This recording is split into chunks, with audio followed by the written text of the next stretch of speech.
FIFA বিশ্বকাপ নয়, তবু আবেগ আর লড়াইয়ে কোনো অংশে কম নয় এই আসর। ব্রাজিলের ছেলেদের বাসের ভেতর উদ্দাম নাচ, ঘরের মাঠে মেক্সিকোর মেয়েদের ট্রফি উঁচিয়ে ধরা আর বিশ্বখ্যাত ব্যান্ড দল ইউটুর সুরের মূর্ছনায় মেক্সিকোয় উৎসবের রং ছড়িয়েই শেষ হলো street child world cup. Football ও সঙ্গীতের এই মেলবন্ধনে মেক্সিকো সিটি যেন মেতে উঠেছিল দারুণ উৎসবে।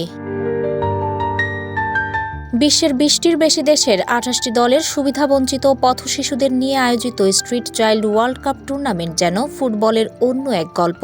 মাঠে ছিল স্বপ্ন, সংগ্রাম আর জীবনের লড়াই জয়ের প্রতিচ্ছবি। ফাইনালে বাড়তি দুটি ছড়ায় আয়ারল্যান্ডের বিখ্যাত রক ব্যান্ড ইউ2, আর সাইড লাইনে দাঁড়িয়ে তরুণদের এই লড়াইয়ে তালি দিয়ে উৎসাহ যোগান বোনো, দ্য এজ ও অ্যাডাম ক্লেটনের মতো তারকারা।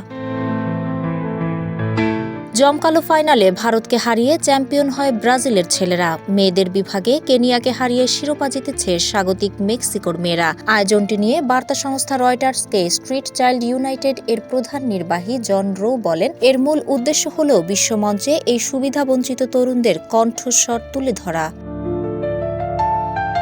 খেলোয়াড়দের উদযাপন ও জমকালো এক কনসার্টের মাধ্যমে পর্দা নামে এই টুর্নামেন্টের।